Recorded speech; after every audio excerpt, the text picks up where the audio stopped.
자, 월요일 시작부터 8월 들어서 아주 본격적으로 그리고 짙게 나타난 시장의 색깔, 코스닥 쪽으로 자금이 이동하는 것인가. 오늘 8월 10일에도 좀 확인이 되고 있는 상황인데 지금 마감까지 8분 정도 남겨두고 있는 지수 상황 먼저 체크해 보겠습니다. 자, 코스피 먼저 체크해 볼까요? 자, 오늘 오후 1시 구간에는 잠시 흔들리면서 하락하는 구간이 있기도 했었는데 다시금 막판 가면서 힘을 내주네요. 6,300선 회복하면서 0.7% 상승하는 모습 보여주고 있습니다.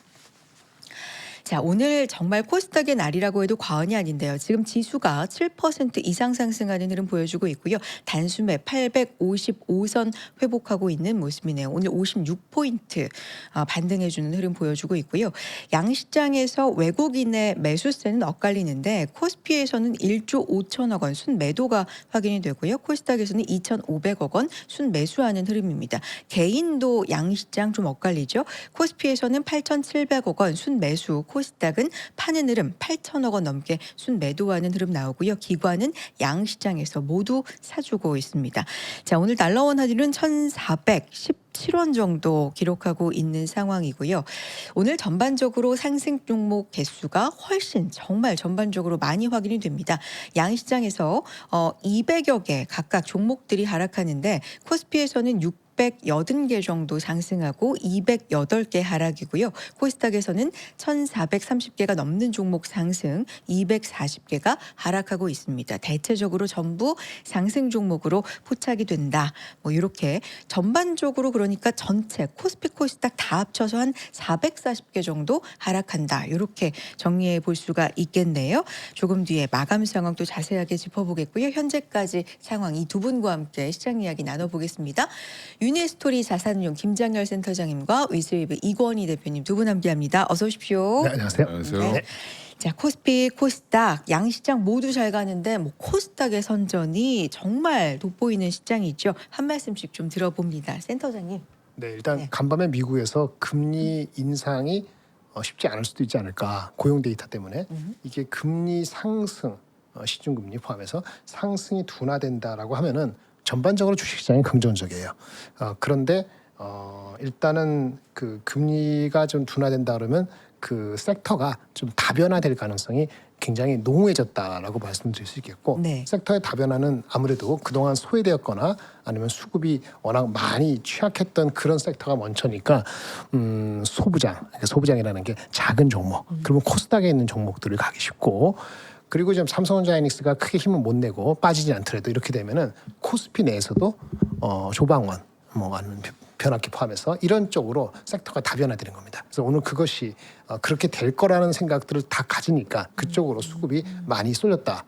하지만은 뭐 두배 ETF 이런 거가 전체적으로 극단적인 그 레버리징은 준화됐기 때문에 시장의 변동성은 약해지면서 쏠림보다는 조금 이렇게 전체적으로 스프레드 되면서 간다 이렇게 보시면 될 것 같아요. 가장 중요한 건 금리가 올라가지 않을 수도 있다는 그런 기대감이 하나의 불쏘시개 비슷하게 되지 않았을까 싶습니다. 금리 인상에 대한 기대라고 할까요? 뭐 예측이라고 할까요? 이 부분이 좀 후퇴하면서 전반적인 시장에 좀 영향을 줬다라는 평가 내려주셨고 또 자세하게 추후에 들어봅니다. 대표님 어떻게 보셨나요? 저 일단 뭐 코스닥이라도 강한 흐름을 보이고 있는 게 다행이다라고 보고 있고요. 일단 뭐 코스닥이든 코스피든 상승 종목이 더 많아지는 거는 이제 지금 시장의 투자 심리가 약하진 않다라고 보시는 게 맞을 것 같고요. 오늘 같은 경우는 이제 외국인들이나 기관들이 이제 코스닥도 열심히 매수를 해주고 있는데 이게 외국인이 사고 개인들이 같이 사주고 기관은 좀 팔고. 그래서 이게 서로 이제 왔다 갔다 하면서 위로 사는 물량들이 많은 거거든요. 그러니까 이런 것들이 긍정적인 흐름을 좀 보여주고 있다고 생각하고 있는데 일단 코스피에서 이제 삼성전자이닉스 갖고 계신 분들은 왜 이 두 종목만 이러냐 또 이렇게 얘기하시는 분들도 있을 수 있죠. 네. 지난주 금요일이랑 똑같은 패턴을 보여주고 있는데 무슨 패턴이냐면 결국에 이제 8월 3일 날 우리 여기 보시면 8월 3일 날 8월 첫 거래일 날 외국인들이 8월 3, 4, 5 이렇게 3거래일 연속 매도를 늘렸습니다. 선물을. 근데 이제 이 매도 늘린 거를 지금 6일, 7일 오늘까지 매수하면서 이익 실현을 하고 있는데 매도 단가들이 지금 980을 넘어가면 안 됩니다. 980 한 5 밑으로는 가야 수익이 나니까 그냥 자꾸 올리면 밀어요. 예, 올리면 밀고 올리면 밀고 하는데 그걸 선물로 조절하는 게 아니라 지금 뭘로 조절하냐면 이게 이제 시간별 동향 한번 보면 예. 보시면 현물은 지속적으로 팔죠. 예. 현물은 지속적으로 팔고 이걸로 이제 끌어내리면 이제 누가 사서 올리려고 그러면 현물을 파는 겁니다. 그래서 팔고 예, 선물은 예, 왔다 갔다 하지만 결국에는 사고 있죠. 근데 중간중간에 이렇게 매도하는 물량이 나오는 건 뭐냐면 현물을 파는데도 반응을 안 보일 때는 선물을 한번 밀었다가 올리죠. 예, 그런 식으로 지금 외국인들이 계속 그냥 잔잔바리로 돈을 계속 벌고 있는 것 같은 그런 느낌입니다. 예, 그래서 약간 지수를 좀 묶어놓고 종목 확산되는 부분들에 좀 집중해서 반면에 또 보면은 코스닥은 사죠. 그렇죠. 예, 이렇게 해서 또 이쪽에서는 또 수익률 게임을 하고 있는 모습을 좀 보여주고 있지 않나 이렇게 보고 있습니다. 코스닥 오늘 오전에 일찌감치 매수 사이드카 발동이 됐고요. 뭐 코스닥 쪽에서 이달에만 8월 들어서만 3차례 매수 사이드카니까 확실히 7월 말에 코스닥 저점이 한 630, 640인데 오늘 단숨에 850선이니까요. 정말 8월 들어서만 한 200포인트, 네, 200포인트 이상 지금 올리는 흐름이 나타나고 있다. 이렇게 볼 수가 있겠네요. 근데 말씀하신 것처럼 삼전 닉스가 좀 약하다. 이런 부분에 대해서는 또 그쪽으로 투자하고 계신 분들도 많다 보니까 이거는 왜 이렇게 약하지? 이렇게 생각하시는 분들도 분명히 있을 겁니다. 차례가 언제 올까? 이런 부분들. 그리고 워낙에 뭐 시티 쪽에서 이제 뭔가 고점에 닿았다. 뭐 이런 얘기도 좀 주말 사이에 나오고 했다 보니까 이 부분에 대한 불안감도 좀 있으신 것 같기도 하고요. 센터장님 이 부분에 대한 얘기 좀 해주실까요?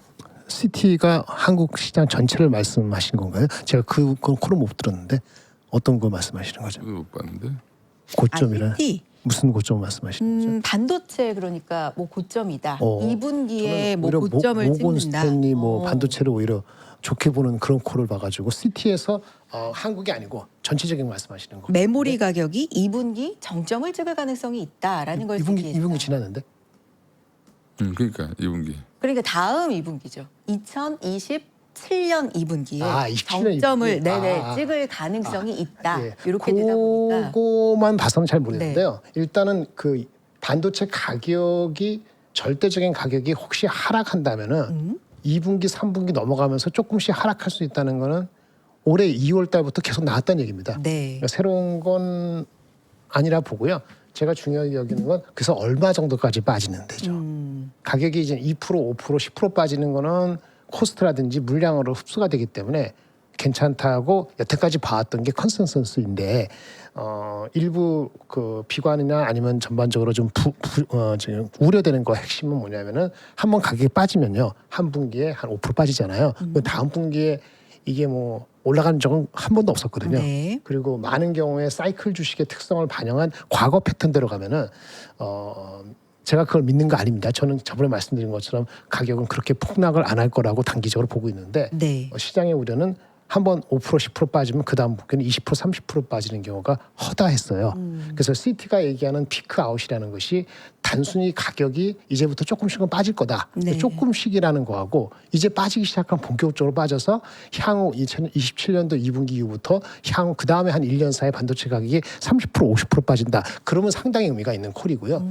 그게 아니고 이제는 피크 아웃이라 그러면은 27년 2분기 반도체 가격이 피크 아웃이니까 지금 팔아야 된다는 얘기는 사실은 지나가지 않아서 지금 8월 달 얘기인데 올해 2월 달도 3월 달도 5월 달도 6월 달도 그걸 모르는 사람은 아무도 없었다. 반도체 가격이 계속 매 분기마다 10% 20% 30%로 내년도 3분기까지 계속 올라간다는 콜은 그게 없어도 이익이 500 몇십조, 300, 400조 나오는 콜이었기 때문에 그거는 아주 큰 건 아닌 것 같아요. 그러니까 지금 이 시점에 그걸 얘기하니까 이게 대조적으로 보여서 확 와닿을 수 있는 심리적인 건 알겠는데 그 다음에 거가 있어야지 좀 더 그 의미가 어떻게 되는가를 파악할 수 있지 않을까 싶네요.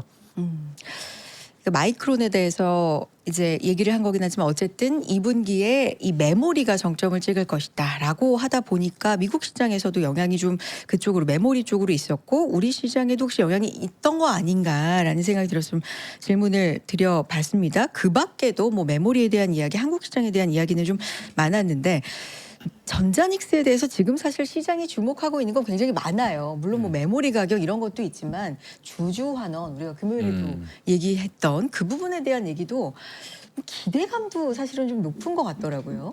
그 기대감이 다 뭐 맞아요. 외국계에서 나왔어요. 중국 뭐, 쪽에서 예, 중국 쪽에서 나오고 네. 대만 쪽 기사, 뭐 그다음에 미국 쪽에서 얘기도 나오고.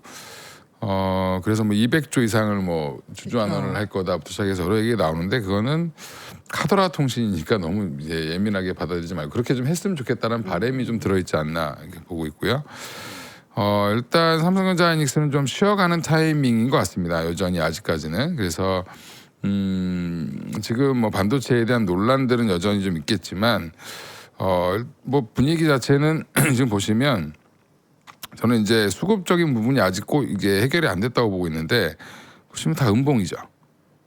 우리 31일 날 빼고는 그 뒤로도 다 음봉이에요. 8월 들어서. 스타트하면 계속 던지는 쪽이 많다는 거죠. 삼성전자도 마찬가지로 다 음봉입니다. 그러면 지수도 거의 그러겠죠. 그죠? 지수 같은 경우도 보시면 예, 여기 일부 도지를 빼고는 다 음봉입니다. 이 31일 날 제외하고 약간 양봉 난 게 8월 4일 날 하루인데 네. 지금 굉장히 눈치 보기 하고 있는 거죠.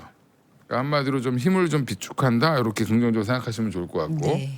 삼전 하이닉스보다는 지금 지수 차트가 더 예쁜 모습이 나오는 이유는 중형주들이 잘 버텨주기 때문에 그런 거고 바닥권에서 좀 올라오기 때문에라고 생각하시면 될 것 같고요. 조금 시간이 좀 필요한 것 같고 근데 계속 긍정적인 얘기들은 나오는데 아직 수급상으로 외국인이라든지 기관이라든지 개인이라든지 적극적으로 사는 쪽이 없다. 그러니까 이제 아까도 이제 제가 적극적으로 사는 쪽이 없다 보니까 외국인들은 오히려 선물로 수익을 내기 위해서 현물을 파는 네. 형태가 계속 나오는 그런 모습들이 조금 이어지고 있는 상황인 것 같고요. 금요일이랑 오늘 시장이랑 똑같습니다. 이 선물과 현물의 외국인들의 거래 형태는 보면 똑같고요. 대신에 이제 금요일보다는 코스닥이 더 활발하게 움직였죠. 이건 이제 이미 금요일날 그걸 모습을 봤기 때문에 뭐 이제 지난주에 내내 봤잖아요. 코스닥이 좋은 거를. 예, 그러면서 이제 본격적으로 매수세가 들어온 걸로 보이고 특히 알테오젠 같은 경우가 코스닥 시총 1위 종목인데 지금 이게 계산을 해보면 지금 이게 거의 한 40만 원 근처까지 온 거예요. 예전 가격으로 보면 그 얘기는 이제 무중 반영했을 때 그렇게 되는 거고요. 지금 계좌가 마이너스로 돼 있는 분들도 따지고 보면 플러스일 경우도 있을 겁니다. 그러니까 한번 계산을 해보셔야 되고 네. 본인이 갖고 있는 지금 매수가에서 1.3을 나누시면 매수가가 정정이 되실 거예요. 매수가. 예, 그리고 네. 주식 수도 뭐 10주당 3주를 더 주는 거니까 그거 같이 해서 곱해서 계산해 보시면 단가로만 보면은 내가 얼마 플러스 나고 있구나라는 걸 볼 수 있습니다. 예, 그렇게 해서 계산해 보시면 뭐 아실 수 있을 거고 26일 날 이제 본주가 들어오니까 신주 발행한 게 들어오니까 그때 매수 단가 이런 게 조정이 되겠죠. 평균 매수 단가 낮아지실 겁니다. 그리고 이 회사가 지금 좋은 거는 뭐 실적도 잘 나왔고 기술 수출도 했고 또 거기에 블랙록이 또 지분을 5% 이상 투자를 했죠. 예, 그래서 대주주로 이제 블랙록이 들어왔다라는 것들도 어떻게 보면 조금 호재로 작용하면서 오늘은 이게 들어온 것 자체가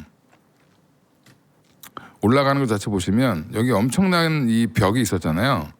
엄청난 박스권인데 요 사이에 엄청나게 많은 공매도들이 있었는데 이게 소화되는 모습인 것 같습니다. 그래서 요거를 이제 쇼커버링 한다 그러죠. 예, 쇼커버링이 좀 나온 걸로 뭐 파악을 하고 있습니다. 네.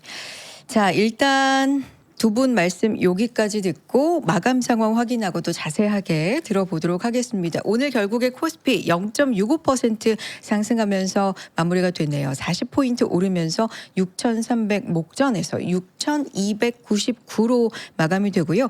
코스닥은 6.97% 상승 854로 마무리가 됩니다. 오늘 코스닥 매수 사이드카가 발동이 됐고요. 이달에만 3차례 코스닥 쪽으로 확실히 매기가 좀 쏠리는 8월 흐름 이어지고 있어요. 외국인 수급은 앞서서 말씀드린 것처럼 현물에서는 1조 5천억 원, 코스피에서 팔고 2천억 원 정도, 2,300억 원 정도 코스닥에선 사고 개인은 코스피는 사고 코스닥은 팔고 이렇게 개인과 외국인의 엇갈린 흐름이 나타났고요. 기관은 양시장에서 모두 사주는 흐름이 있었습니다. 아까 중간 점검했을 때와 마찬가지로 상승 종목 수가 많은 상황이에요. 코스피에서는 거의 700개 종목이 상승하고 180개 종목 하락하고요. 코스닥도 1,430개 상승, 230개 하락. 그래서 전반적으로 상승 기운이 좀 퍼지는 시장이 이어지고 있다. 이렇게 볼 수가 있겠네요. 시총 상위 종목 분위기만 보고 두 분의 이야기 함께합니다. 결국 전자닉스는 하락으로 마무리가 돼요. 0.43, 0.14 이렇게 소폭이지만 하락으로 마무리가 되고요. 그 밑단의 종목들 오히려 우선주 스퀘어는 1%대 상승을 했고 전기도 장 초반에 좋았는데 파란불로 마무리가 되고요. LG엔솔, 현대차 각각 2%, 3%대 반등해 줬네요. 한화 에어로스페이스 오늘 방산 쪽, 우주 쪽 괜찮았죠. 5%대 상승이고 조선 쪽도 괜찮았습니다. HD 현대중공업 5%대 상승 이렇게 보여지고요. 삼성 SDI 2차 전지 쪽 5% 가까운 상승 보였습니다. 11% 상승한 고려아연도 좀 눈에 띄는 상황이죠. 자, 한미 반도체를 비롯해서 오늘 반도체 소부장 쪽으로는 굉장히 좋은 또 흐름이 보여졌고요. 코스닥 보겠습니다. 딱 봐도 전반적으로 거의 뭐 빨간색이죠. 시총 상위. 네, 쭉쭉 한번 내려볼게요. 실리콘2 이렇게 파란불 그리고는 또 다시 거의 빨간불. 네, 코스닥 쪽으로 오늘 진짜 매기가 많이 쏠렸고 코스메카 코리아, 인바디 이런 종목들 소폭 빠진 거 제외하고는 정말 빨간불이 굉장히 많은 로보스타 파란불. 네, 이런 거 제가 지금 파란불만 짚어드리고 있어요. 왜냐하면 그 밖에는 진짜 거의 다 빨간불을 켰기 때문에 그 중에서도 앞서서 대표님 짚어주신 알테오젠 14% 상승, 대장주 1등주가 또 코스닥을 이끌어주는 흐름이었습니다. 두 분의 말씀 또 들어보도록 하죠. 센터장님. 네. 일단 뭐 센터장님께는 반도체 얘기를 좀 여쭤봐야 되니까 오늘 사실 채팅창에도 와 오늘 시장 너무 좋았다 하시는 분이 있는 반면에 이제 전자닉스 쪽으로 조금 쏠려서 투자하신 분들한테는 참 재미없는 시장이 이어지는 것도 그렇죠. 있고요. 맞습니다. 그렇죠. 네. 네. 이런 어떤 순환매 온기가 퍼지는 거 참 좋은 현상이긴 한데 또 코스피 지수 자체가 가려면 전자닉스가 또 가기도 해야 하고 언제까지 이런 상황이 좀 이어질 거라고 보세요? 이제 시작했는데요. 이제 시작. 저번에도 그 이 대표님도 아마 얘기하신 것 같은데 네. 일단은 이게 다변화된다는 거는 근데 다변화되는 종목의 섹터가 다 긁어 모아도 삼성하이닉스만큼 안 되잖아요. 그렇죠. 그러니까 이게 그 지수가 올라가는 개념보다는 각자 플레이 각계 전투예요. 보시면 오늘도 소부장도 소부장이지만은 그건 코스닥 같은 개념이고 조선, 방산 뭐 또 뭐죠 변압기는 다 올랐잖아요. 그게 코스피잖아요. 예. 그러니까 그게 왜 올랐냐면은 그거는 이제 삼성전자 하이닉스에서 좀 다변화되는 겁니다. 저도 이제 구독자님 포함해서 또 지난주 계속 말씀드리는데 어려운 얘기를 했지만은 새롭게 하면은 AI 익스포저가 한 축이 있고 네. AI 익스포저 아닌 시장 섹터가 있고 현금이 있다. 이게 골고루 가져가야 되고 어느 한 섹터도 20% 30% 신기가 굉장히 어렵다. 물론 베팅을 하면 어느 섹터를 좀 또 많이 실어야 되는 건 맞아요. 근데 그런 결정을 내리는 게 일반인들이 쉽지가 않다. 그거 현실입니다. 그래서 전체 섹터 다 묶어서 지수가 의미 있게 팍팍 올라가는 거예요. 우리 수급 형태가 바뀌어야 되는 겁니다. 그러니까 시간이 필요할 것 같습니다. 얼마 정도 필요할지는 시간이 필요한데 얼마나 필요할지는 좀 자신이 없죠. 다만 계기는 있죠. 계기는 뭐죠? 금리 인하. 금리 동결. 정확히 금리 인하는 건 좀 너무 심하네요. 금리 인상에 대한 후퇴. 네. 이것이 오늘도 고용 데이터가 나왔잖아요. 근데 그게 계절적인 요인도 있으니까 한 번 더 봐야 된다는 얘기도 있지만 또 지난 7, 8월 달에 6월 달이 많이 빠졌다는 걸 봤을 때는 뭐 추세일 수도 있고요.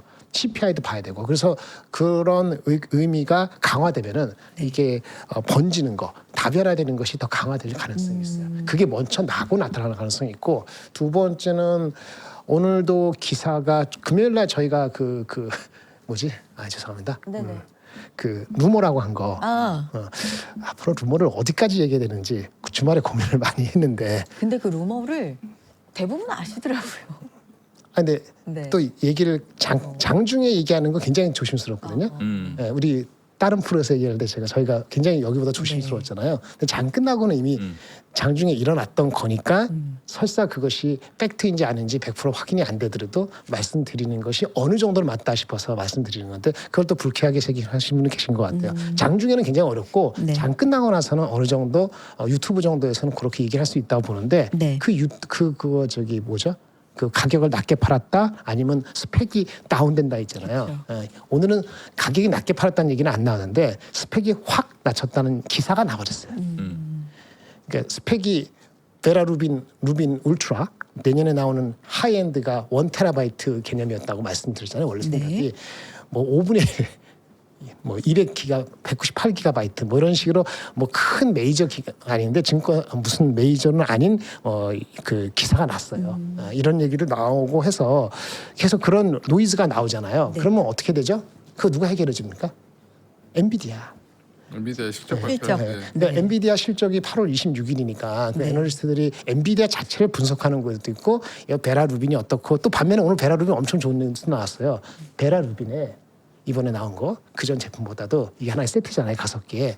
거기에 그 들어가는 메모리 용량이 우리 일반 휴대폰보다 4,500 휴대폰 4,500개가 하나 들어간 거다 와. 나오고 메모리 가격의 비중이 62%인데 원가에 뷰로 오브 머티리얼스 1등이 뭔지 아세요? HBM이 아니에요. 소캠이에요. 그래서 오늘 소캠 아까 뭐 심텍이나 뭐 기타 등등도 올라간 것도 그런 센티멘트 있거든요. 그래서 막 혼재돼 있습니다. 그러니까 정확히 말씀드리면 펀더멘트는 제가 봤을 때는 거의 변한 게 없어요. 변한 게 없는데 사람들이 수급이 망가지면서 이렇게 됐기 때문에 결자 해제식으로 삼성전자, 하이닉스 할 건 다 했고 이거는 저기 자사주하고 그것만 하면 되는 거고요. 우리가 할 거는 그 엔비디아가 나와서 얘기해 주는 거. 그때까지 안 올라가는 게 아니고 그게 메이저 어떤 그 변곡점이 한 일주일 전부터 뭐 막 분위기를 끌어올릴 수 있다고 하면은 될 수 있죠. 8월 26일이니까 일주일 전부터면 다 다음 주 되나요? 네, 그러니까 외국계 보고서 중에 한 일주일 전에 나온 것 중에 그런 게 있었거든요.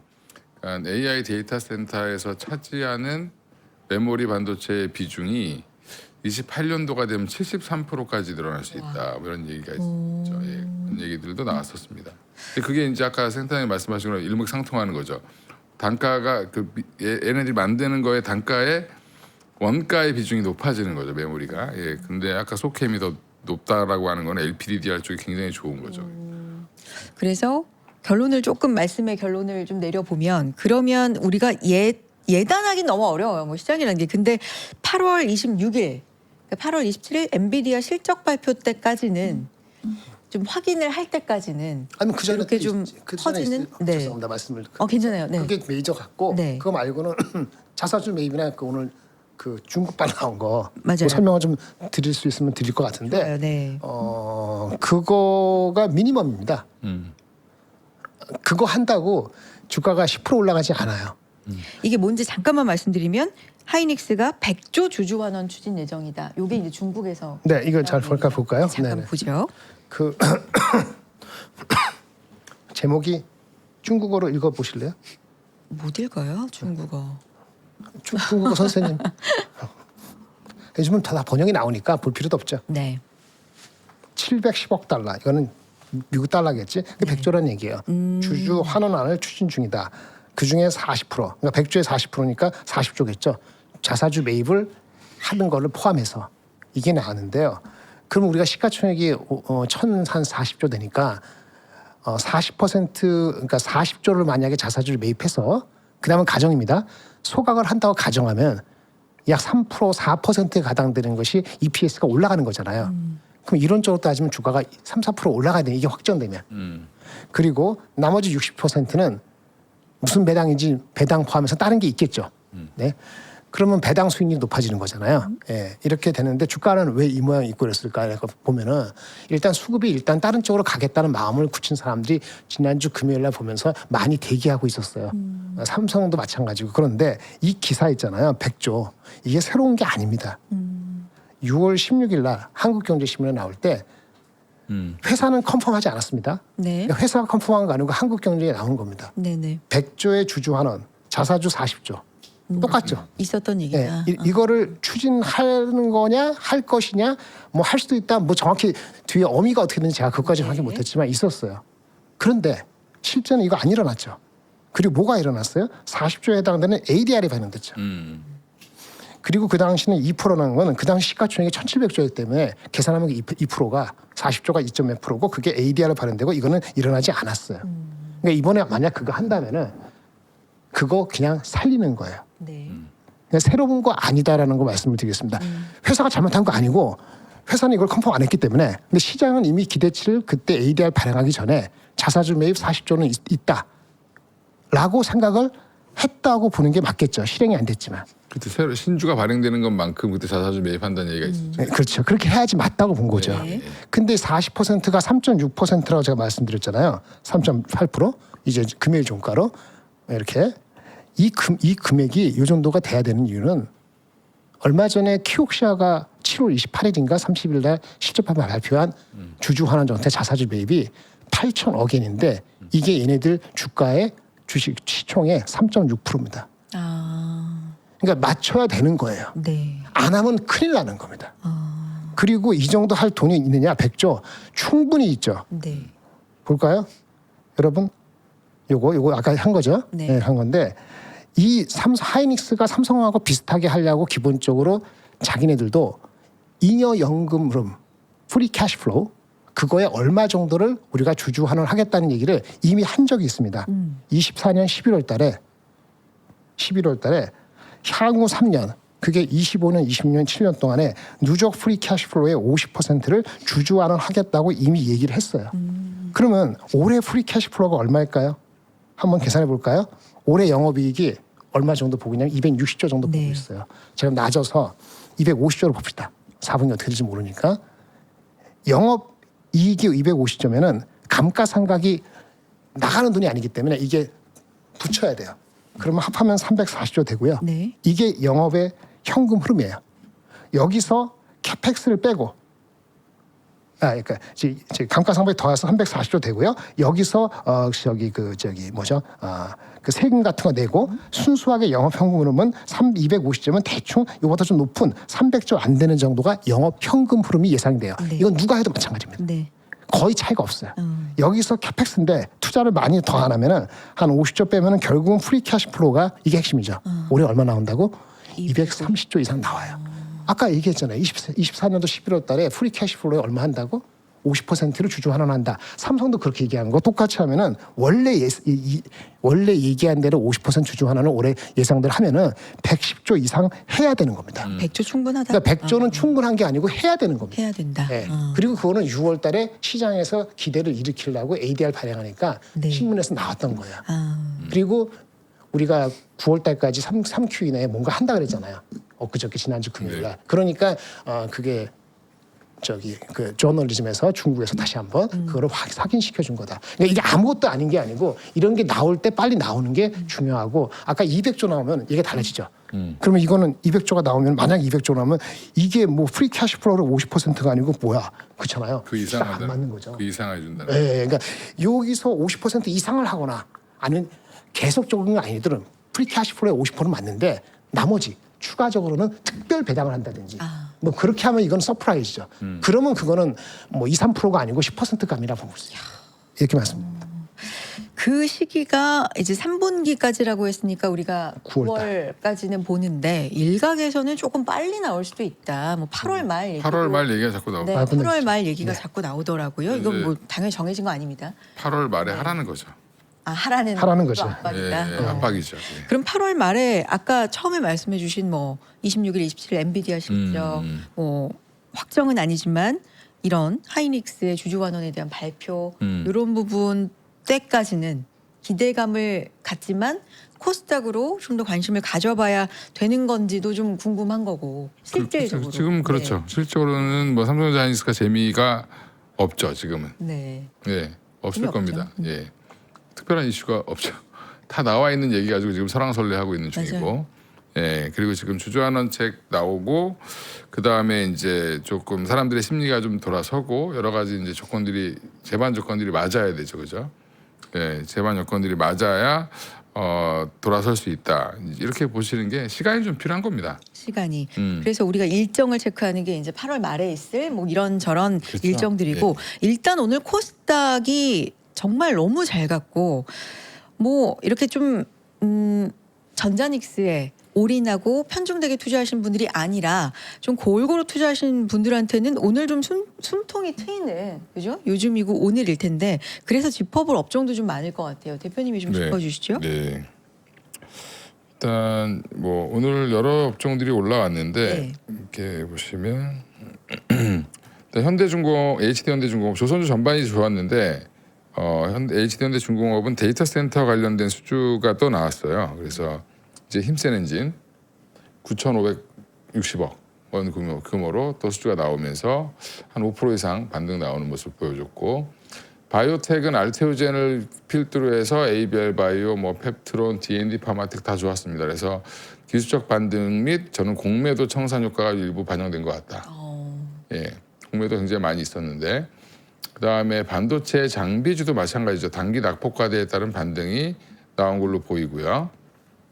그다음에 투자 사이클은 더 진행된다는 거 다들 알고 있는데 언제 누가 먼저 사주느냐의 싸움인데 여전히 밸류는 좀 비싸죠. 2분기 실적들 보면 생각보다 잘 안 나왔어요, 다들. 이제 당연히 근데 장비주들은 왜 실적 안 나오냐라고 얘기하시는데 장비주는 원래 실적이 오락가락합니다.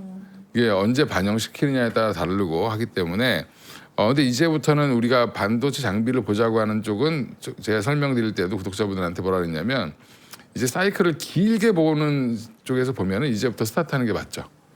근데 최근에 다행히 이제 많이 빠져줬으니까 가격적인 매력도 좀 뭐 밸류에 대한 부담이 조금 완화됐다. 그렇다고 밸류가 뭐 싸다 이렇게 보기에는 좀 어렵습니다만 아직은 28년도, 29년도 보고 가는 거죠 이제.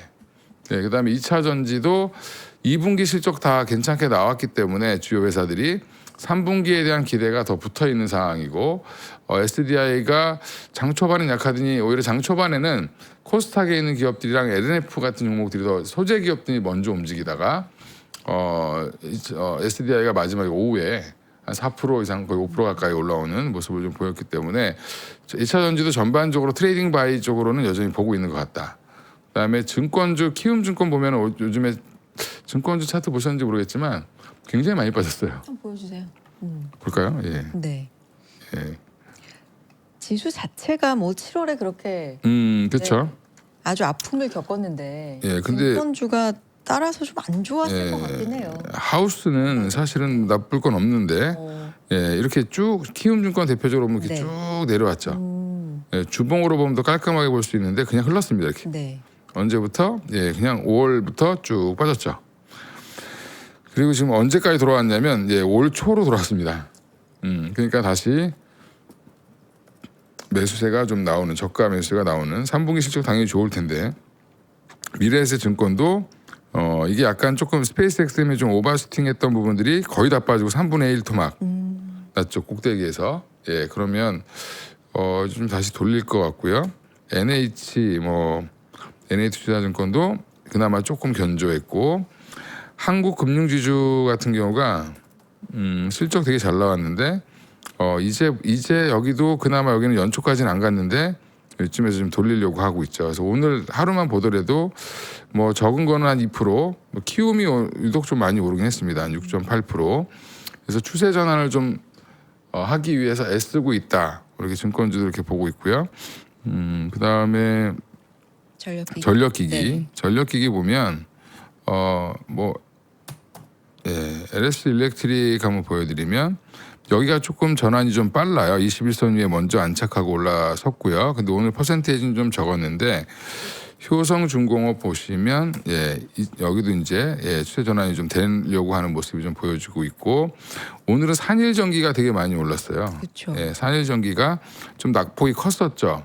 이쪽은 이제 시총이 적다 보니까 조금 변동성이 더 큰데 그래도 여기 7월 23일이 여기인데 7월 23일 이날 전반적으로 7월 23일 날 좀 강하게 흐름을 보였었는데 그 위로는 다 올라왔습니다. 그래서 산일전기도 낙폭은 컸는데 23일 종가보다는 높게 올라왔다. 실적 잘 나왔다는 얘기도 있죠. 실적도 잘 나왔고요. 그리고 영업이익률도 제일 높습니다. 산일전기가. 이제 여기는 특수변압기다 보니까 네. 대신에 이제 파이 자체는 크진 않지만 일단 영업이익률이라든지 이런 것들로 봤을 때는 대형주보다는 조금 더 좋은 흐름을 좀 이어가고 있고요. 한일전기 생각보다 많이 물려 계시더라고요. 이게 굉장히 좀 생각보다 많은 분들이 투자를 하셔서 이게 또 그때 예전에 무슨 일이 있었냐면 이때 한참 잘 갔을 때 여기에 블룸에너지 쪽으로 그 하면서 이 두 번 이렇게 장대 양봉이 나왔던 게 우리 태양광에 들어가는 걸 알았는데 야, 블룸에너지에도 들어가 이러면서 쫙 올라간 거죠. 근데 그 부분이 조금 다 빠지면서 다른 종목보다 더 많이 빠진 것 같은 느낌이 좀 들었다 이렇게 보시면 되겠습니다. 네. 말씀하시고 나서 하죠. 네. 예, 그 산일전기 뭐 그렇고요.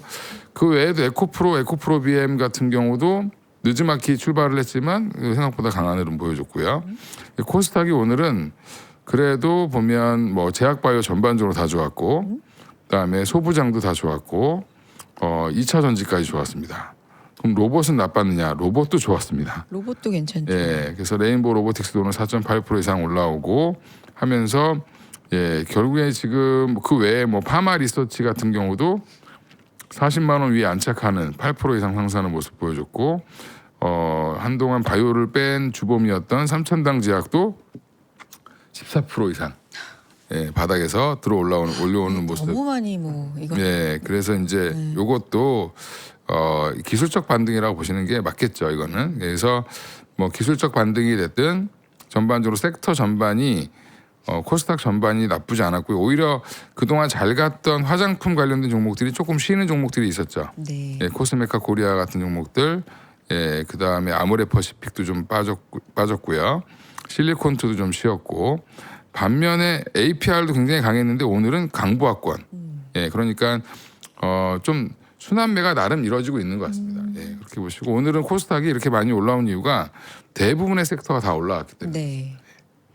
요게 ETF 뭐 레버리지 ETF라든지 아니면 코스닥 뭐 150 요런 쪽으로 그냥 자금이 들어온다. 개별로 들어오는 것도 물론 있지만 이런 걸로도 볼 수 있어요? 볼 수 있죠. 네. 기관 쪽에서 이제 코스닥을 5,600억 이상 샀는데 지금 그런 얘기가 있어요. 그러니까 단일 종목 레버리지를 못 하니까 코스닥 레버리지를 사시는 분들이 많이 있다라는 얘기가 있습니다. 네. 이쪽으로도 뭐 ETF나 레버리지 쪽으로도 좀 움직임이 있다. 코스닥이 워낙 빠졌으니까 키 맞추기가 지속적으로 좀 일어나고 있는 상황인데 로봇 말씀해 주셨는데 중국 오늘 유니트리 청약 이슈가 있는데 두 분께서는 전부터 이게 우리한테는 오히려 좀 호재가 될 수 있다. 그렇죠. 근데 로봇 쪽에는 뭐 이렇게 말씀을 경쟁이 아니니까. 네, 경쟁이 아니니까 해 주신 바가 있고요. 아까 산일전기 대표님 말씀해 주실 때 센터장님 뭔가 말씀하실 부분이 있는 것 같았는데. 하나는 걔네들이 왜 변동이 심하고 또 기대를 포기를 못하냐면은 잘 말씀하신 것처럼 얘네는 신재생이나 특수 변압기잖아요. 신재생 특수 변압기 블룸에너지도 포함하는 거지만 가장 큰 변동성이 되는 거는 수주를 받지 않습니까? 매출로 인식되는 게 굉장히 빨라요. 6개월 내에 되는 경우도 있고 1년 내에 다 됩니다. 근데 이제 우리가 말하는 효성이나 LS나 뭐 저기 HL들은 이 초대형기예요. 그래서 1년 이상이 걸려요. 그러니까 이건 뭐죠? 수주가 눈에 보이면은 바로 실적이 받는다고 바로 반응을 하는 거예요. 근데 수주가 빠지면은 아니면 이미 반영됐다면 또 주가가 또 빠지는 거예요. 그래서 변동성이 크다는 거고요. 그래서 마진이 높은데도 불구하고 밸류에이션이 그렇게 확 높아지지 않는 게 그 변동성 때문이라 보면 되는데 이번에 실적이 아까 말씀하셨는데 좋게 나온 그것도 있겠지만 수주가 많이 늘었어요. 수주가 전분기 대비 36% 높아졌어요. 그러니까 수주가 아까 뭐라 했죠? 빨리 된다고. 근데 마진이 그래서 높아지는 게 지금 30% 후반인데 40% 될 것 같아요. 그러니까 성장률이 보통 애널리스트 컨센서스가 한 30% 가까이 되거든요. 그러면 만약에 이게 안정적인 회사면은 PER이 무조건 30배 이상 가야 돼요. 근데 그렇지 않은 변동성이 있기 때문에 이게 이제 지금은 싼 거죠. 그래서 이게 수주가 확인되고 이게 빨리 된다는 거 확인되면은 30배까지는 못 가더라도 얼추 가는 건데 지금 많이 빠져가지고 밸류가 엄청나게는 아니지만 상당히 매력적인 레벨까지 온 거예요. 한번 볼까요? 오늘 17% 올랐잖아요. 이게 변동성이 있겠지만 이게 없어야 되지만 없다고 가정했을 때 지금 PER이 18배야. 올해 내년 기준으로. 그러니까 내년 기준으로 지금 올랐으니까 이 20배거든요. 그러니까 그런 측면에서 빠르게 움직였다. 이건 빨리 움직이지 않으면 HD 현대엘렉트릭 같은 거하고 다릅니다. 좀 다르죠. HD는 올라가지도 않았어. 그러니까 이제 수주 잔고가 쌓여도 빨리빨리 소진이 되니까. 그렇지. 그러니까 수주가 계속 꾸준히 쌓여서 진짜로 많아지는 게 보여야 되는 거죠. 이 수주가 주로 데이터 센터용 특수 변압기, 뭐 신재생도 포함해서. 신재생 신재생 에너지, 포함이고. 예, 그다음에 뭐 이제 블룸 에너지, 네. 그러니까 수소 연료 전지, 그다음에 선박용도 들어갑니다 여기. 네. 알겠습니다. 오늘 전력 쪽에서 산일 전기가 좀 상승폭이 또 눈에 띄었는데 이 부분 짚어봤고요. 또 섹터 몇 개 짚어보고 싶은 게 오늘 방산. 근데 방산만이 아니라 방산. 우주항공. 뭐 요게 뭐 스피어 스페이스X 때문이죠. 예. 스페이스X가 강해요.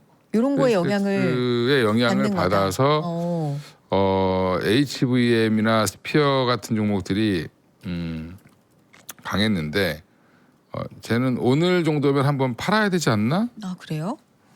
단기적으로는 이런 생각을 했습니다. 왜냐하면 스페이스X가 내일 또 계속 올라갈지. 근데 그 큰 종목이 15% 가까이 올랐는데 한번 또 조정 나올 수도 있죠. 예, 그러면 거기에 맞춰서 흔들릴 가능성이 있으니까. 근데 오히려 이거보다는요, 세트레가이 같은 종목들이 예, 더 아침에는 더 견조하게 올라왔습니다. 그래서 약간 키 맞추기는 계속 하는 것 같아요. 우주항공 테마는. 그다음에 뭐 LIG는 실적 발표 이후에 되게 뭐 부정적인 멘트들이 많이 나왔음에도 불구하고 방산주 중에 가장 견조한 흐름을 보여주고 있다. 이건 이건 왜 그런 결국에는 거예요? 수주 가능성이 높기 때문에 그런 거죠. 아 예, 그렇죠. 여전히 수주 가능성이 높다라는 얘기가 계속 나오고 있고 지금 실적 발표하고 엄청 미국이 늘었었는데. 네. 미국이 대공 미사일이 없다잖아요. 방어 그걸 미사일. 또 네, 예, 여러 얘기가 나오죠. 예, 그런 미사일 부족해서 전쟁을 못할 정도다라고 얘기가 나오니까 네. 그러면 중동 국가들이 의지할 수 있는 건 미국이 아니라 오히려 한국일 수도 있는 거죠. 그렇습니다. 그런 이슈도 그리고 뭐 아까 말씀해주신 우주 같은 경우는 스페이스X 영향도 있지만 우리만의 이슈 뭐 재사용 발사체 운용을 위한 제2 우주센터 건립에 나선다 뭐 이런 얘기도 전해지긴 했습니다. 정책적인 지난주에 아마 나왔던 뉴스 같은데 이게 뉴스가 이연돼서 적용되는 것 같아요. 스페이스X가 올라가니까 그 뉴스 이것까지도 뉴스가 다시 한번 이연돼서 또 리바이벌 되는. 네.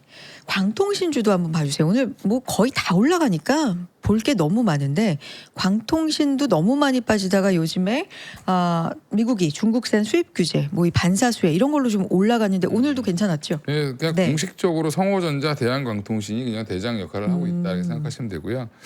이게 진짜 수혜를 받는지 여부는 잘 모르겠습니다. 그래서 성호전자는 일부 가능성이 있다라고 하는데 예, 그건 알아서 판단하셔야 될 것 같고요. 이게 광통신이 아니라 광트랜시버에 대한 그렇죠. 규제. 규제를 하겠다라는 건데 광트랜시버는 예전부터 지금 네이버에 쳐보시면요, 광트랜시버는 되게 싼 부품 중에 하나예요. 근데 이제 그거를 데이터 센터에 어떻게 접목시키느냐의 그 기술이 되게 중요한 건데 일단은 그 소재 따는 그닥 그렇게 우리나라가 수혜를 볼 거냐라는 부분은 조금 예, 또 생각을 해봐야 되는 거죠. 예. 네. 엔비디아가 우리 걸 갖다 쓰냐가 중요하죠. 근데 이번 주에 루멘텀, 코어런트 아마 실적 발표가 예정이 돼 있을 거예요. 여기에 따라서 또 어떤 영향 받을지 좀 실적은 거의 없겠죠. 거기는. 그런가요? 예, 그렇죠. 예. 요즘에 그쪽도 좀 잘 가고 있어서 한번 보도록 하겠습니다. 자, 루멘텀 같은 경우는 그 올해 그 순이익 있잖아요. 증가폭이 엔비디아보다 높습니다. 증가분은 높겠지. 증가 수율이 증가율은 높겠죠. 증가율이 높죠. 걔네들은 그때 증가율이 높다 넘버가 나온다는 거죠. 그러니까 엔비디아가 한 40% 증가되면 얘네는 60% 70% 그러니까 넘버가 나오는데 많이 빠졌어요. 그러니까 만약에 그걸 미터하면은 많이 오르겠죠. 근데 거기에 우리가 같이 이렇게 갈 수 있느냐는 것은 회사마다 다르다는 얘기를 말씀을. 그래서 일부 전문가분들은 그냥 광통신 하고 싶으면 미국 거 해라. 그냥 루멘텀 하면 되죠. 예. 그렇죠. 그게 더 확실하니까. 그런 얘기도 저- 있다 시장에는. 예, 저도 대표님 의견도? 저도 그거에 동의합니다. 네. 알겠습니다. 근데 이런 거는 저는 이제 원래 참고로. 한국 주식 좋아하는데 그런 경우가 있어요. 가끔 우리나라 건 조금 애매할 때가 있습니다. 그럴 때는 차라리 미국 본주를 하시는 게 산업의 특성상. 우리 이제 예전에 보면 그 이 또 양자 컴퓨터 관련된 것도 얘기 나왔을 때도 저도 양자 컴퓨터는 그냥 미국과 하시는 게 낫다 이렇게 말씀을 드리죠. 우리가 직접적으로 연결이 그 산업과 돼 있느냐, 그렇죠. 아니면 좀 간접적인데 미국의 영향을 항상 좀 너무 밀접하게 그쵸, 받느냐, 뭐 이런 거에 영향도 좀 보시는 것 같아요. 그 센터장님이 주말 사이 정리하신 자료 중에서 네. 제가 좀 보고 싶었던 게 있는데 주식시장 점검 및 전략이라고 쭉 정리해 주신 게 있더라고요, 센터장님. 네네네. 네, 이 중에서 6번에 보면 이제 제가 본 기준으로 메모리 주가의 가장 큰 변수는 돈의 흐름이다. 이렇게 해주신 부분이 있어서 역시 이런 부분도 짚어주시면 예민한데, 좋을 것 같고. 네. 예민한데 그렇게 찍으면은 또 혼날 것 같은데. 아니 근데 딱 고기가 눈에 네, 띄었어요. 맞잖아요. 돈의 흐름. 네. 근데 맞아도 힘드시니까 짜증나. 아니 돈의 흐름이 바뀌면 좋아진다는 얘기니까. 일단은 그 메모리보다는 빅테크 쪽이 더 이제부터는 벌써 몇 개월 됐죠. 2-3개월 전부터는 메모리를 안정적으로 공급받고 그걸 가지고 어느 정도 이제 레버리지 영업 레버리지가 낸다. 누가? 빅테크 업체들이. 그런 순간이 되면은 이익이 팍팍 는다. 지금 아니죠. 네. 그렇게 되는 헤게모니에서 앞단에 있는 것이 빅테크 이다라고 이제 미국 쪽에서 이제 드라이브를 한 거란 말입니다. 분위기를 잡아간 거죠. 그 6월부터 됐고 우리나라는 그런 느낌이 6월 말 7월 달부터 전해졌다고 느껴지는데 이것이 완벽하게 글로 다 가고 나면은 그 메모리는 누가 투자해 이렇게 생각할 수 있잖아요. 근데 결국은 돌아와야 되기인데요. 근데 시간이 걸릴 수 있죠. 왜냐하면 빅테크가 메모리를 하나의 컴포넌트로서 안정적으로 받아서 자기네가 레버리지를 높이는 비즈니스로서 만개를 해나가는 그 시나리오인데 그 전제가 뭐죠? 안정적인 메모리를 확보하는 거잖아요. 근데 안정적인 메모리를 확보하기 전에 우리가 4월달, 5월달, 6월달까지 가격이 빅테크 입장에서 보면은 미친 가격이었던 거예요. 그 미친 가격? 좀 너무 심하면 터무니없는 가격. 걔네 입장에서. 그렇죠. 우리는 어쩔 수 없는 가격이라 얘기하는데 그거에 대해서 이제 반항을 한 거죠. 애플은. 애플. 빅테크 업체들은 반항하지 않았지만은 어떤 식으로 하냐면 지금 LTA를 통해서 계속 그렇게 높일 수는 없어. 이런 걸 압력을 줬다고 보고 그걸 헤게모니의 이동과 압력 이렇게 보는데 어느 정도 마무리되면은 우리가 안정적으로 공급을 해줘야 되는 거죠. 그러면 결국은 한국 주식이나 한국 주식이 아니고 메모리 주가가 너무 많이 빠지면 여기서 너무라는 거는 과거 사이클 주식이라고 치부하더라도 너무 낮은 가격에 왔다 그러면 결국은 돌아와야 되는 거다라고 말씀을 드리는 거가 되는 거고요. 근데 사실은 그 좀 이 속도는 알 수가 없는 게 아까 D스펙 나오잖아요. D스펙. 스펙을 낮춘다. 스펙 낮추는 거. 네. 죄송합니다. 그러니까 1테라바이트인데 네. 빨리 이제 1테라바이트 만들려면 HBM4E를 기술적으로 완성하고 수율이 올라오고 그저께 삼성전자 수율이 올라왔다 얘기 많이 하지만 네. 이게 좀 불안하단 말이야. 예, 그러니까 얘네들이 이제 한된 것이 디스펙이 1테라바이트 1024 뭐 이렇게 된 것이 3분의 1, 5분의 1 실제 그렇게 했을지 모르지만 일부러 그렇게 트라이하고 실제는 그렇게 안 할지 모르지만 그런 노력을 한다는 거는 사실은 센티먼트는 우리한테 안 좋은 거거든요. 네. 근데 좀 지나면은 그게 안 좋은 게 아니에요. 어차피 제품이 HBM이 제대로 골고루 제대로 공급이 안 되면 걔네가 GPU를 많이 만들 수가 없어요. 짝꿍이 안 맞기 때문에. 그래서 GPU를 만드는 엔비디아나 TPU를 만드는 구글 입장에서는 하이엔드 제품으로 HBM을 다 비싼 가격으로 사느냐 아니면 양산성이 확보한 옛날 제품이나 그다음 빅점프가 아닌 중간 단계 제품으로 스펙을 낮추고 대신에 개수를 넓히고 개수를 확대하고 이렇게 하는 게 맞느냐는 것을 매우 고민하고 있다는 그런 거는 전해 들은 거죠. 그거는 그러면 시간이 지나면 결국은 전체 파이가 GPU의 성장과 메모리 성장이 키를 맞추는 거기 때문에 다시 돌아오게 돼 있는데 이렇게 이제 헤게모니 싸움이라고 너무 규정을 그렇게 하다 보니까 네. 우리가 지금 밀린 거잖아요 메모리가. 그래서 지금은 이게 돈의 흐름이 아직 우리 쪽으로 돌아오지 않아서 방향이 위라고 하더라도 속도가 가는 데 있어 갖고 좀 이슈라고 보는 거죠. 그 전까지는 어떻게 돼요? 우리가 뭐 저기 그 주주 네. 환원도 하고 네네. 모두 하고 그러면서 때를 기다려야 되는 거다 이렇게 말씀드리겠습니다. 그리고 또 그 주말 사이에 제가 본 자료 중에 이제 보면 이제 그런 게 있었어요. 이제 글로벌 LLM 토큰 지출 지수라는 게 있는데 요즘에 그걸 또 산출하는 데가 있나 봐요. 이제 거기서 보면 진짜 신기하게 5월부터 6월 말 우리 한참 고점 찍었을 때 LLM 토큰 비용이 최대였습니다. 9천 찍고 막 그럴 때요. 예. 근데 그 뒤로 계속 빠지고 있어요. 토큰 비용이 줄어든다는 건 뭐냐면 네. 그러면 반도체가 직관적으로 덜 들어간다 이렇게 생각할 수도 있는데 그게 네. 아니라 효율화 작업을 하고 있는 거죠. LLM들이. 그래서 예전에 그냥 엔비디아 거만 쓰던 것들을 약간 이제 에이직 반도체를 쓰고 이렇게 하면서 효율화를 시키면서 토큰당 비용이 내려가기 시작했다. 근데 그게 이제 그래서 지금 그때부터 우리 이제 소프트웨어 기업들 이제 하이퍼스케일러들 구글, 아마존 이런 회사들이 주가가 반등하기 시작한 것도 네. 그거랑 같이 연동돼서 생각하시면 될 것 같고요. 근데 이제 그거에 대한 해석이 여러 가 분분한데 반도체 업종은 다소 복합적으로 해석해야 된다. 그러니까 이게 그렇게 해서 토큰당 비용이 줄어들면 가격이 떨어질 수 있죠. 소비자한테. 그러면 더 많은 사람들이 쓰게 되면 오히려 더 좋은 효과가 나올 수 있고 에이직 반도체가 많아진다는 것 자체도 우리 입장에서 나쁜 건 하나도 없죠. 네. 예, 그런 걸로 보면은 단기적으로 보면 마치 반도체가 안 좋을 것 같은 영향을 받지만 중장기로 보면 또 괜찮다. 뭐 이런 식으로 또 해석이 될 수 있기 때문에 그게 또 의미 있는 보고서를 좀 봤습니다. 예. 소개해 주셔서 감사하고 지금 이건희 대표님은 어떤 분들한테는 선물 요정으로 불립니다. 선물 봐달라는 분들이 많으세요. 선물 수급. 예, 선물은 안 해드리고요. 예, 선물만 지수 선물만. 네네. 선물 수급. 예. 또 샀네요 마지막에. 그래서 5천. 예, 오늘은 계속 이렇게 지진파처럼 피파, 에스파 같이만 움직였는데 마지막에 또 이만큼 샀어요. 그래서 오늘도 보면 이게 일별 동향 보시면 선물은 한번 확 질러서 밑으로 팔아놓고 지금 계속 걷어 올리고 있는 중이다. 근데 그러니까 자꾸 어떻게 해요? 지금 지수가 올라오면 누르죠. 예. 그러니까 현물은 팔면서 선물로 이익을 실현하는 형태가 지금 사흘째 이어지고 있는 것 같습니다. 3거래일째. 예. 이게 꼭 맞진 않지만 그러면 방향성을 조금 그래서 최근에 본다면 보면 선물 차트를 보시면 네. 너무 확연하게 알 수 있는데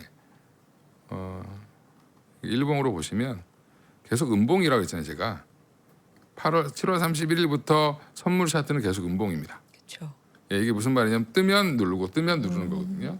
예, 그래서 지금 당분간은 그렇다고 오늘 제가 장중 내내 봤는데 마이너스 선물 기준으로 마이너스 한 0. 오늘 8%가 최하였습니다. 예, 분봉 보여드릴게요. 이거 이제 10분봉으로 줄여서 보시면 오늘 보면 요때 한번 이렇게 튀었지 사실 여기 안에서 계속 가둬서 움직였거든요. 그러니까 마이너스 한 0.4에서 0.5% 정도 빼면 올리고 이걸 계속 반복했어요. 예. 그래서 이거를 했던 이유는 무슨 말이냐면 더 빼고 싶지도 않은 겁니다, 지금. 그냥 그 안에서. 저 안에서. 네. 근데 이렇게 또 60분봉으로 한번 보여드릴게요. 이제 그냥 재미로 보십시오. 이거 너무 예민하게 보지 마시고. 네네. 예, 8월 3일 날 요 날이잖아요. 제일 많이 판 날. 그날 그렇다고 해서 엄청 빠지지 않았죠. 그 다음 날도 이 정도였죠. 그 다음 날 좀 이때도 팔았습니다. 근데 이때부터 사 들어가는 거군요. 이때부터 하나, 둘, 셋, 3일 샀는데 다 요 가격이죠. 요 가격대에 산 거예요. 그 얘기는 이익도 엄청 나지도 않아요 지금. 그 안에서 예, 사고. 그렇죠. 예, 그렇죠. 아, 그러니까 지수를 빼고 싶지도 않고 네. 올리고 싶지도 않고 시간을 약간 벌려고 하는 그런 모습을 좀 보여주고 있다 이렇게 생각하시면 될 것 같습니다. 계속 뭐 그래서 이거를 응용하면 장 초반에 너무 뜬다고 흥분해서 따라 사시면 안 돼요. 또 삼성전자 빼고 또 하이닉스. 누를 거니까. 오늘도 한 4%까지 올라갔잖아요. 주주환원 정책이 그게 새로운 게 아닌데 걱정되더라고. 이것 때문에 올라가면은 네. 또 뺄 것 같은데. 예. 예, 그러니까 그 생각이 들던데. 아까 얘기했던 것처럼 뭐 100조에다가 플러스 알파까지 나오고 뭐 이러지 나와야죠. 않는 이상은 그냥 소소하게 그냥 이렇게 갈 가능성이 있죠. 예, 네. 그러니까 이렇게 주주환원을 이렇게 얘기하니까 누가 또 어느 방송이 그러더라고. 아 맨날 김장현 씨는 한국 주식을 이렇게 안 좋게 봐요라고 이게 하이닉스 그 얘기 해드리니까 우리 제가 지금 100조가 별거 아닌 게 아니고 얘기했던 거라고 말씀드리는 거잖아요. 나왔던 얘기다. 예, 아주 새로운 거 아니다. 그러니까 요거 가지고 주가가 네. 5% 10% 올라갈 것인지는 좀 애매하다고 말씀드리는 건데 제가 반대로 하나 말씀드릴게요. 나온 김에 또 두고 그러니까 마이크론 주가가 마이크론 주가가요. 저번에 말씀드린 5월 19일 날 대비했을 때 우리 ETF 나오기 전에 마이크론 주가가 5월 19일 대비했을 때 금요일 날 주가가 얼마인지 아세요? 이번 10월 얼마 전에 25% 올랐어요. 우리는 5월 15일 날 주가하고 19일, 우리가 일주일 대비. 16% 마이너스 19%거든요. 우리는 마이너스 16% 마이너스 19%야. 저기는 25% 올랐다고. 그러니까 반도체 컨선으로 빠진 거가 그쵸. 핵심이 아니라는 거. 아니죠. 아니다. 걔네는 25%가 오른 상태고요. 우리는 5월 19일 3개월 안 지났는데 마이너스 16% 마이너스 19%란 말입니다. 그러니까 이렇게 얘기하니까 그 말 맞아. 근데 그게 이유가 주주 환원 어쩌고저쩌고 하면서 삼성전자 하이닉스는 주주 환원 안 하잖아. 마이크론은 엄청나게 해야 하는데 그거 아니거든요. 그거 좀 커렉션 시켜드릴게요. 마이크론도요. 배당 수익이나 배당률 낮습니다. 그런데 이런 얘기를 하더라고요. 누가 마이크론이 주주 환원을 100% 한대. 그렇게 써 있어요. 그 맞아요. 보고서에. 그게 아니에요. 그러니까 그 잘 말씀드릴게요. FCF 대님. 네, 말씀드릴게요. 네. 그거를 한번 말씀드려야 될 것 같아. 그러니까 우리가 이게 보세요. FCF 무슨 파이터 같은데 잉여 마이크론이 얘기한 네. 거는 100%란 단어가 나왔어요. 맞아요. 그 초과 캐시. 현금이 내가 생각하는 적정한 캐시보다도 너무 많아. 그러니까 너무 많다는 초과 캐시는 자기가 정하는 겁니다. 계산적으로 딱딱 떨어지는 게 아니에요. FCF가 아니라. FCF가 아니고 초과 현금이라고 하는 정해져 있지 않은 그거를 가지고 거기를 다 주겠다는 거예요. 그러면 당연히 프리 캐시플로우 우리가 삼성과 하이닉스가 얘기할 때 캐펙스를 쓰고 나서 잉여 현금 흐름에 나온 그거보다 더 낮은 금액이 기본적으로 액세스 캐시예요. 그러니까 우리도 그럼 저렇게 쓰면 되겠네요. 그렇지. 캐시. 그래서 영업 현금으로 해서 캐펙스 뺀 게 프리 캐시플로우인데 여기에서 남는 초과된 캐시라는 개념은 주관적으로 내가 앞으로도 미래 캐펙스가 지금보다는 한 레벨 높아질 것 같아. 아니 또 빚이 빼놓고. 그렇지. 빚이 많아서 빚은 이 레벨까지 낮춰야 될 것 같아. 아니면 전략적으로 제휴할지 모르니까 몇백억 챙겨놔야 돼. 이런 거 다 빼고 그리고 남는 익세스 캐시는 다 주겠다는 얘기예요. 근데 이게 삼성전자 프리 캐시플로의 50%보다 2배를 주는 거다. 이렇게 해석 그렇죠. 하면 안 되지요. 근데 그런 식으로 해석한 분도 계시더라고. 좀 오해가 있다. 예, 그건 아닙니다. 그러니까 네. 우리는 삼성 하이닉스가 아직 빨리빨리 커뮤니케이션 안 해서 그렇지 제대로 하면은 마이크론보다 훨씬 낫다는 그런 개념은 아니고 그러니까 이상하게 보시면 안 하셨으면 좋겠습니다. 좀 기다려 보죠. 네. 네, 주주 환원에 대해서 어떻게 나오는지. 우리도 저렇게 100% 하자고 얘기하면 될 것 같은데. 커뮤니케이션을 그렇게 하면 남는 솔깃한가? 돈의 100% 하겠습니다. 이렇게 하면 되죠. 예. 보죠 한번. 네. 남는 돈의 120% 한다고 얘기해도 너무 시장에서 막 100조 막 200조 이렇게 얘기를 먼저 하니까 그렇죠? 요구는 참 많은 것 같은데. 원래 돈을 많이 벌면 그렇죠. 그렇죠.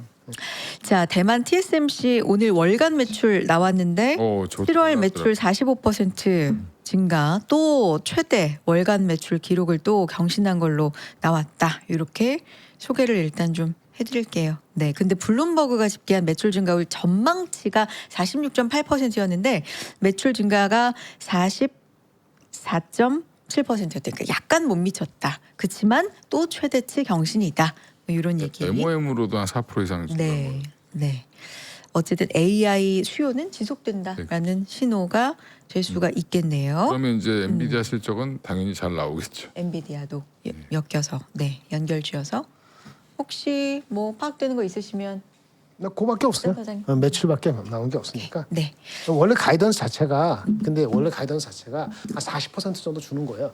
3, 4분기 가이던스가. 그러니까 그게 엄청나게 그 낮은 거 아닙니다. 7, 8, 9 합쳐봐야 돼. 그러니까 7월 달이 걔네가 얘기한 50몇 프로 낮은지 모르지만 7, 8, 9 합해서 40몇 프로니까 지금 그거 갖고 판단하기 애매하다. 낮다고. 알겠습니다. 저희 또 잠깐 광고하고 그리고 시장 얘기 이어가 보겠습니다. 앞에 다 드렸어요. 돼지국밥 오늘 가지고 왔어요. 부산 하면 돼지국밥. 저도 부산 가면 꼭 먹는 음식이 돼지국밥인데 여기에다가 보통은 부추, 그렇죠. 거기서는 정구지라고 하죠. 네, 많이 넣어서 먹는데 그거는 안 들어가 있는데 정구지, 부추는 알아서 집에서 취향껏 넣으셔도 될 것 같은데 무엇보다 고기가 좀 많이 실하게 들어가 있는 게 확인이 되네요. 이렇게 좀 깊어서 보여드릴 수는 없지만 고기를 따로 들어서 보여드리면 고기가 굉장히 네, 실하게 좀 많이 이렇게 들어가 있습니다. 자, 핫딜가 4팩 최초 2만 원대 29,800원으로 가지고 왔고요. 고기 듬뿍 진한 사골 육수로 제대로 만든 돼지국밥입니다. 아낌없이 돼지고기 담았어요. 제가 딱 봐도 고기가 굉장히 많이 들어있더라고요. 한 숟갈마다 고기를 그득그득 푸짐하게 올려서 드셔도 될 것 같습니다. 밥만 말아도 양념장, 다대기라 그러죠. 그걸 넣어도 맛있는 부산식 국밥이고요. 집에서 부산의 진한 국밥을 즐기셨으면 좋겠다. 8인분 드립니다. 600g 2인분이 총 4팩 구성이 되어 있고요. 29,800원, 36% 할인된 가격이고요. 부산의 명물이죠. 뭐 돼지국밥 부산 가면 꼭 먹는 음식 두 분 이렇게 드셔보셨는데 괜찮아요? 예, 맛있네요. 조금 식었을 텐데 저희 얘기하느라고 네, 그렇 담백해요. 네. 담백. 담백. 약간 따뜻하게 드시면 더 맛있을 것 약간 같고. 네. 구수하고 칼칼하고 담백하고. 예. 그래서 저도 부산 가면은 서면시장 가서 꼭 먹는 집이 있는데 그 집이랑 되게 맛이 비슷한 것 같아요. 이게 그 제가 다대기라고 표현해드렸는데 양념장을 주시는 건가요? 그걸 넣어주셨는데 굉장히 그게 그쵸. 맛있네요. 네. 네. 양념장이 맛있어요. 그래서 고소한 맛 가운데 약간 칼칼함이 또 섞여 있죠. 섞여서 맞아요. 네, 굉장히 좀 맛있고 고기도 부드러운데 듬뿍 들어 있습니다. 부산 가서 잘못 그 엄한 데 가서 돼지국밥 먹잖아요. 진짜 맛없는 데도 있어요. 맞아요. 아, 냄새 나는 데도 그렇죠. 있습니다. 그렇죠, 그렇죠. 그런 건 없죠 전혀. 네. 깔끔한 것 같아요. 여긴 깔끔하게 냄새 안 나요. 네. 말씀하신 것처럼 진짜 맛집이라고 진짜 열심히 검색해서 갔는데 좀 실망스러운 것도 있긴 있어요. 그렇죠. 부산의 돼지국밥이라고 다 맛있지 않습니다. 근데 요거 괜찮습니다. 검증된 집만 네. 가요. 부산 돼지국밥 맛있게 드셔보셨으면 좋겠어요. 다음으로 가볼까요? 애플 가봅니다. 애플 아이패드 7세대 풀세트 가지고 왔는데요. 이렇게 생겼어요. 네. 좀 작은 건가? 아니, 큰 건. 이렇게. 좀 작은 네. 것 같아요. 와이파이 LTE, IPS 10.2인치 펜과 키보드, 북커버, 충전기까지 모두 드리는 풀세트고요. 아이패드 7세대 풀세트가 63% 할인된 가격 27만 9천 원에 구성을 해가지고 왔습니다. 키보드, 터치펜 128기가 LTE 용량이고 이렇게 하면 켜지는 게 좀 보이실까요? 무게는 안 나왔어요. 이렇게. 무게, 네. 저거 진짜 무게는 안 나왔는데 진짜 가벼워요. 네. 괜찮네. 이 정도면 몇 그램일까요? 글쎄 한 700g. 원래, 700g? 원래 아이패드가 조금 무거워요. 그래요? 근데 진짜 가벼운데? 오. 휴대폰이랑 비교해 보세요. 삼성 센터장님. 거보다는 조금 무거워 원래. 뭐 당연히 이게 더 무겁긴 한데 그 크게 무게의 크니까. 강도가 그렇게 많이 느껴지진 않는 네. 것 같은데. 이게 대용량 네 감사합니다. 128기가라 사진, 영상, 앱까지 넉넉하게 쓰실 수가 있고요. 어디서든 자유롭게 와이파이, 셀룰러 모델 다 가능합니다. 선명한 레티나 디스플레이로 눈이 또 즐겁다. 요게 포인트고요. 카페에서 사무실에서 노트북 너무 무겁다 하시는 분들 이렇게 가볍게 가지고 다니셔도 너무 좋을 것 같습니다. 27만 원대 구성이니까 풀 세트로 한번 가져가 보셔도 좋을 것 같아요. 요런 그 전자기기 요즘에 설명드릴 때는 가격이 확실히 많이 올랐으니까 너무 싼데 근데. 그렇죠. 근데 요거 구성이 진짜 좋은 것 같아요. 요거 필요하다 하시는 분들은 기회 한번 잡아보시기 바랍니다. 제가 한번 들어보세요. 지난번에 여기 갤럭시 거 그거 가볍네. 가볍죠? 지난번에 갤럭시 거 여기서 산 것도 잘 쓰고 있어요. 그때 10몇만 원대였는데 우리나라 거는 이거는 예 애플이니까 감안해야죠. 아니 저도 사실은 그 갤럭시 이번에 새로 나온 거 있잖아요. 여기서도 소개해드린 거 그거 너무 지금 사고 싶은데 정가로 살라고 보니까 진짜 비싸죠. 비싸요. 진짜 많이 올랐더라고요. 어쨌든 전자기기가 많이 올랐다라는 걸 좀 체감하는 요즘인데요. 자, 요거 아이패드도 관심 가져보시고요. 시장 얘기 좀 돌아가 볼까요?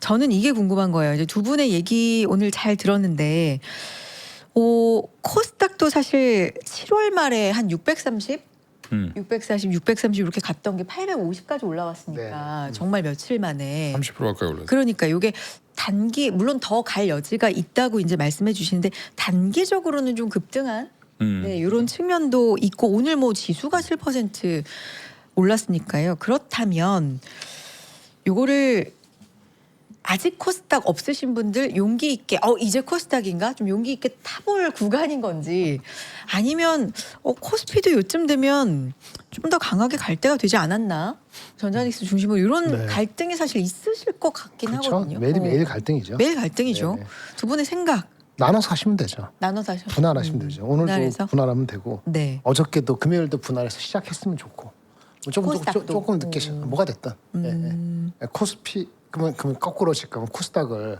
80% 사고 코스피를 20% 사느냐 지금 만약에 오늘 내일부터 시작하면 그것도 바람직한 것 같지는 않습니다. 그러니까 이제 적당한 밸런스가 필요하고요. 나눠서 하시는 게 필요해요. 코스닥도 고점 대비 한 지금 30% 빠진 거고 그렇죠. 코스피도 뭐 크게 다르지 않아요. 이제 키를 맞췄거든요. 그러니까 이젠 키를 맞췄죠. 그 위에서 내려온 그 레벨로 따지면 키가 맞은 거예요. 네. 그러니까 어느 한쪽을 어느 한 섹터를 몰빵하는 거는 또 한 큐에 이거는 다 그 나름대로의 이슈가 있을 수 있다. 이렇게 말씀드리겠습니다. 알겠습니다. 조금 눌리면 사세요. 뭐를요? 눌리면 코스닥. 눌리면 좋습니다. 네, 눌림목을 줄 수 있어요. 이렇게 오늘처럼은 7% 지수가 올라오면 2, 3% 언제든지 빠질 수 있거든요. 지수상으로는. 예, 그럴 때 타이밍을 좀 보실 필요가 있다. 예, 그래서 섹터를 들어가실 때는 아니면 지수 투자하시는 분들은 뭐 저는 830까지는 언제든지 밀릴 수 있으니까 뭐 그렇게 조금 나눠서 사시는 게 좋지 않을까.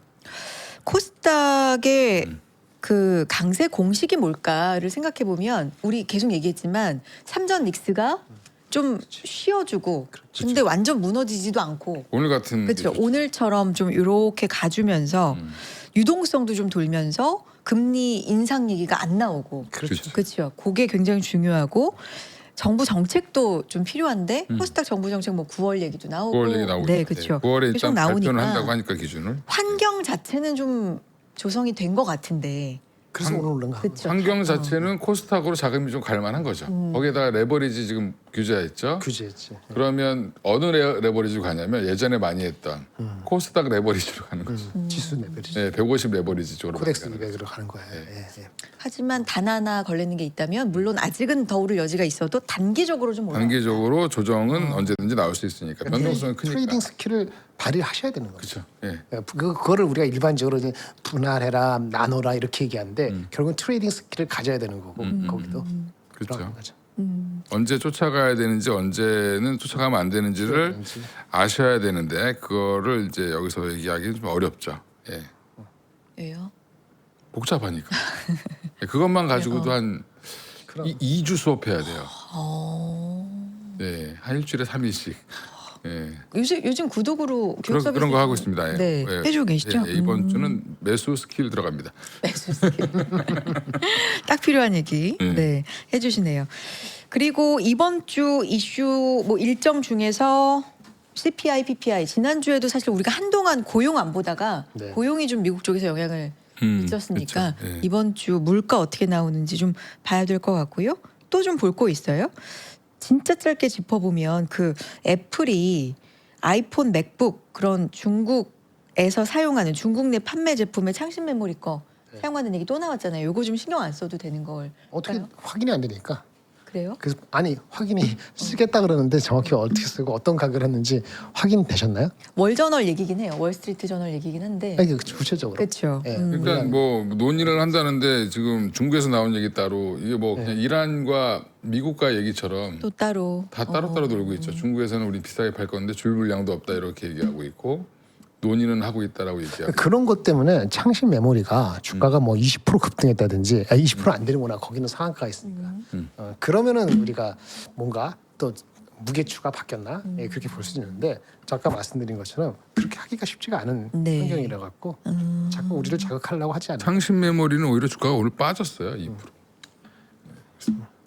알겠습니다. 오늘은 여기까지 들어야 될 것 같네요. 자, 월요일부터 이렇게 순환매가 활발한 시장에서 두 분의 이야기 함께했고요. 감사드립니다. 김장렬 센터장님, 이건희 대표님 두 분 보내드리죠. 고맙습니다. 감사합니다. 감사합니다. 네.